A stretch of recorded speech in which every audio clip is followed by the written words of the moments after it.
दोस्तों आप खुद ही बताइए कि किसी भी लोकतांत्रिक देश में सरकार का काम है कि वो संविधान के अनुसार देश का शासन चलाए, लेकिन मौजूदा सरकार कर क्या रही है? मौजूदा सरकार देश के भीतर ये जो विकास के काम है ये कम कर रही है और धर्म का बीज जो है वो ज्यादा बो रही है। पूरे देश में राम के नाम की गूंज है, क्योंकि मौजूदा सत्ता को शायद ऐसा लगता है कि राम मंदिर पर राजनीति करके 2024 का रण तैयार कर लिया जाएगा, बड़ी आसानी से जीत हासिल कर ली जाएगी। लेकिन सत्ता दल को राम मंदिर प्राण प्रतिष्ठा कार्यक्रम से पहले तगड़ा झटका लग सकता है दोस्तों। और ये मैं क्यों कह रही हूं? हो भी सकता है देखिए प्राण प्रतिष्ठा का जो कार्यक्रम है वो कहीं ना कहीं उस पे ही झटका लगे, क्योंकि ऐसा तगड़ा झटका लग सकता है। लेकिन क्या होगा कि राम के नाम पर राजनीति करने वालों की सांसें जो है वो चढ़ गई है, आखिर उनको किस बात का डर सता रहा है, सब कुछ इस खबर में मैं आपको बताऊंगी। नमस्कार, मेरा नाम है जयंती झा। दोस्तों 22 जनवरी को वर्तमान सरकार और उससे जुड़े संघ सरीके जो है संगठन काफी जोश में नजर आएंगे, लेकिन जो जोश हाई था अभी तक सरकार का राम मंदिर प्राण प्रतिष्ठा कार्यक्रम को लेकर जो जोश हाई था, कोर्ट में लगी 2 याचिका ने सरकार के जोश को हाई से कम कर दिया है। पहले आपको बताते हैं कि आखिर कोर्ट में कौन सी 2 याचिका लगाई गई है। सबसे पहली याचिका यूपी गाजियाबाद के भोला दास ने लगाई है। 22 जनवरी 2024 को अयोध्या में एक धार्मिक कार्यक्रम आयोजित होने जा रहा है। निर्माणाधीन मंदिर में रामलला की मूर्ति को स्थापित किया जाएगा। प्रधानमंत्री नरेंद्र मोदी जी और यूपी के मुख्यमंत्री योगी आदित्यनाथ पूजा करेंगे। आगे कहा गया है कि शंकराचार्यों ने प्राण प्रतिष्ठा कार्यक्रम पर आपत्ति जताई है। पूस के महीने में कोई धार्मिक कार्यक्रम आयोजित नहीं होता है। मंदिर अभी भी पूरा नहीं हुआ है। एक अधूरे मंदिर में किसी भी देवता को विराजमान नहीं किया जा सकता। एजेंसी के मुताबिक याचिका में प्राण प्रतिष्ठा को सनातन परंपरा के खिलाफ मामला भी बताया गया है। तो वहीं दूसरी तरफ याचिका लगाई गई है ऑल इंडिया लॉयर्स यूनियन की तरफ से भी। ऑल इंडिया लॉयर्स यूनियन जो है दोस्तों, इसने अपनी याचिका में कहा है कि राम जन्मभूमि प्राण प्रतिष्ठा समारोह से पहले पूरे यूपी में 14 से 22 जनवरी तक धार्मिक समारोह आयोजन करने के सरकार के शासनादेश को हाईकोर्ट में जनहित याचिका दाखिल कर चुनौती दी गई। ऑल इंडिया लॉयर्स यूनियन के प्रदेश अध्यक्ष है नरोत्तम शुक्ल और अधिवक्ता आशुतोष कुमार तिवारी, अरविंद कुमार राय, राकेश कुमार गुप्त, गुंजन शर्मा, धर्मेंद्र सिंह, इन सभी की तरफ से ये जो दाखिल जनहित याचिका है, इसमें इस संबंध में मुख्य सचिव द्वारा जारी शासनादेश को रद्द किए जाने की मांग की गई है। जिस तरह से दोस्तों कोर्ट में ये याचिकाएं लगाई गई हैं, इसे देखकर ऐसा लगता है कि प्राण प्रतिष्ठा का कार्यक्रम जो किया जा रहा है वो कहीं ना कहीं राजनीतिक फायदे के लिए ज्यादा और सनातन सम्मान का मामला कम है। देश भर के लोगों को हो सकता है कि पता चल गया हो कि कैसे राम भगवान के नाम पर राजनीतिक प्रयोग किया जा रहा है। राम के नाम का जनता से सरकार जो है वो पूछ रही है कि जब फैसला 2019 में ही आ गया था तो सरकार ने मंदिर निर्माण में इतनी ज्यादा देरी क्यों लगाई भाई? आखिर क्यों लोकसभा चुनाव से ठीक पहले अर्धनिर्मित मंदिर में प्राण प्रतिष्ठा की जा रही है? क्या वजह हो सकती है? आखिर क्यों पीएम मोदी से ही प्राण प्रतिष्ठा का कार्यक्रम करवाया जाएगा? दोस्तों आप खुद सोचिए कि जिस तरह से राम मंदिर कार्यक्रम के लिए मौजूदा सत्ता दल राम मंदिर के प्रचार प्रसार में लगा है, उसको देखकर सवाल नहीं बनता कि आखिर क्या हित है सत्ता दल के राम मंदिर से।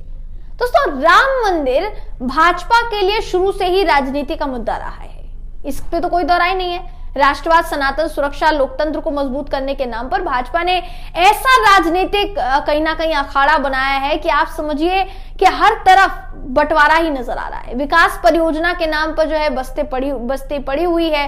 वहीं दूसरी तरफ अगर आप देखेंगे लगातार धार्मिक उन्माद फैलाया जा रहा है। सत्ता को सिर्फ राजनीति करने से मतलब है। राम के नाम पर मौजूदा सत्ता दल ऐसा तिलिस्म पैदा कर देना चाहता है दोस्तों कि उसके सामने रोजगार से लेकर भुखमरी तक के सारे मुद्दे बौने साबित होने लगे। सत्ता दल देश की राजनीति में ध्रुवीकरण का ऐसा बीज बो रहा है जिसके कारण देश के भीतर सामाजिक लोकतंत्र हर बीतते दिन के साथ खराब हो रहा है। दोस्तों मौजूदा सत्ता दल कह रहा है कि 22 जनवरी को दिवाली मनाएं, लेकिन सोचने वाली बात है कि हमारा देश तो धर्मनिरपेक्ष देश है ना। हमारे देश के प्रधानमंत्री देश के संविधान को ठेंगा दिखाते हुए देश को एक धार्मिक कल्चर में बांधने की कोशिश कर रहे हैं क्या, जो सरासर देश की आत्मा के साथ और भारत के मूल्यों के साथ कहीं ना कहीं बड़ा अन्याय है, नाइंसाफी है। दोस्तों, ये देश महात्मा गांधी जी का है। सोचिए, वो हमेशा से कहते थे ईश्वर अल्लाह तेरो नाम। उस समय ये सेंटिमेंट देखने को भी मिलता था, लेकिन आज की जो सत्ता है सभी को हिंदू बना देना चाहती है। राम मंदिर एक धार्मिक आयोजन है, लेकिन इस धार्मिक आयोजन को जिस तरह से राष्ट्रीय समारोह या कह लीजिए कि एक नेशनल इवेंट में तब्दील किया जा रहा है, उससे तो ये बात साफ नजर आ रही है ना कि देश के अल्पसंख्यक समुदाय पर भी अप्रत्यक्ष तौर पर, इनडायरेक्ट तौर पर इस समारोह को थोपा जा रहा है। क्या ये हमारे देश के लोकतंत्र के लिए बेहतर स्थिति है? वजह पूछना चाहेंगे। क्या देश का लोकतंत्र इससे प्रभावित नहीं होगा? क्या देश के लोकतंत्र की आत्मा इससे दुखी नहीं होगी? क्या देश के भीतर इस तरह के कामों से धार्मिक विभाजन को बढ़ावा नहीं मिल रहा है? सवाल तो कई हैं, लेकिन वर्तमान सरकार तो सिर्फ सत्ता से मतलब रखती है दोस्तों, फिर उसके लिए संविधान की तरफ पीठी क्यों ना करनी पड़ जाए? आप मानते हैं क्या इसको?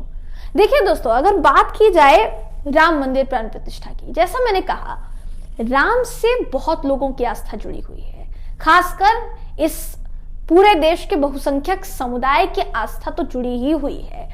राम भगवान के नाम पर या किसी भी धार्मिक जिनकी भी इबादत करता है या जिनको पूछता है या जिनसे प्रेयर करता है, जो भी लोग अपने अपने आराध्यों को मानते हैं, उनके मुताबिक वही सबसे बड़े हैं। अब सबसे जरूरी बात यहाँ ये कि आपको पूजा करनी है, आपको अनुष्ठान करना है, आपको प्राण प्रतिष्ठा करना है, आराम से जाकर भी किया जा सकता था। वैसे भी सारे के सारे वीवीआईपी ही पहुंचेंगे वहां पर, आम लोगों की कोई पूछ तो होगी नहीं। तब तक नहीं होगी जब तक कि रामलला की प्राण प्रतिष्ठा का कार्यक्रम हो नहीं जाता, सारे वीवीआईपी लोग वहां से चले नहीं जाते, तब तक हो सकता है कि किसी की एंट्री ना हो। बताया ये भी जा रहा है कि जितने भी लोग अयोध्या के रहवासी हैं, उनको सारे घरों को एक एक पास दे दिया गया है और कह दिया गया है कि भाई आपके घर से अगर किसी को जरूरी सामान लाना है तो एक ही व्यक्ति बाहर जाकर सामान लेकर आएगा, दूसरा व्यक्ति नहीं जाएगा। वहीं दूसरी तरफ जितने भी लोग अयोध्या में एंट्री कर रहे हैं, फिलहाल के लिए अब उनकी एंट्री जो है बंद कर दी जाएगी। 22 जनवरी को जब कार्यक्रम समाप्त हो जाएगा उसके बाद एंट्री की जाएगी। तो कुल मिलाकर ये कहा जा सकता है दोस्तों कि राम मंदिर की प्राण प्रतिष्ठा कार्यक्रम को ना एक बड़े से इवेंट में तब्दील कर दिया गया है। कहां तक सही है, कहां तक गलत है, इस पर हमें आपकी राय चाहिए। आप क्या सोचते हैं, आपकी क्या राय है, कमेंट करके जरूर बताइएगा। वीडियो अगर आपको पसंद आया हो तो वीडियो को लाइक कीजिए, शेयर कीजिए, चैनल को सब्सक्राइब करना बिल्कुल भी ना भूलें। फिर मुलाकात होगी आपसे अगली वीडियो में, तब तक के लिए नमस्कार।